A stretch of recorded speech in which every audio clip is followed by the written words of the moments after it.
ka muna liliko. Pag liliko ka dito, so meron nahaharangan. Ano, pedestrian, may haharang dito. Itong lugar na to, dikit mo. So, kahanan naman tayo dito. So, kakaliwa tayo dito.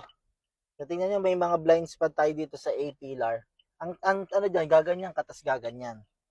Para makita mo kung may tumatawid o wala. Tapos, kailangan mong magdahan-dahan.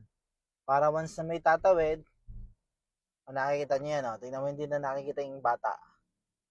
Pero nakita ko na sila bago ako dumating. Pag paliko yan, minsan ano yan nawawala yan Hindi mo nakikita.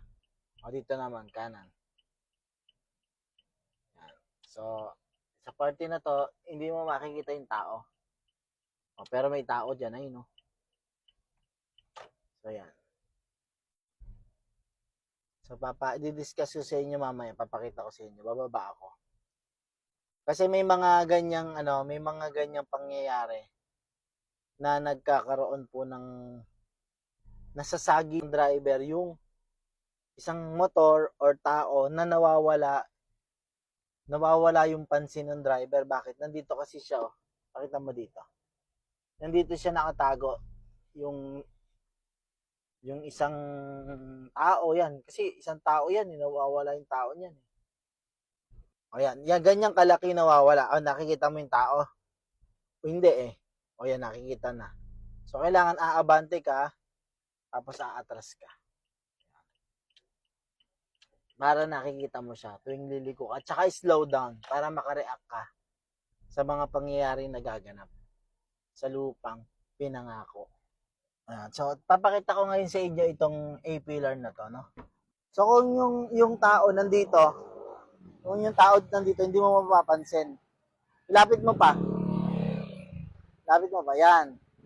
So, yan. Kung yan yung tao, hindi mo mapapansin. Pagka, ganun mo yung ulo mo, ganun mo konti. Yan, nakikita mo. Tapos atras mo. Makikita mo na yung tao. So, tuwing liliko ka sa isang daan, paliko, kailangan mong gumanon at saka gumanon, kagaya ng pinakita natin kanina. No? Yan yung tinatawag na A-pillar blind spot. And machine care, lagi magtagubilin sa ating pagbiyahe, lagi maging caring sa ating pagmamaneho. Sana nakatulong yung ating pong video na yan para maiwasan yung mga pangyayari na nagiging blind spot. Isa lang po yan sa pwede maging blind spot natin sa pagmamaneho. Kaya laging magtagubilin sa pagbiyahe, laging maging caring sa ating pagmamaneho. Salamat po sa Diyos.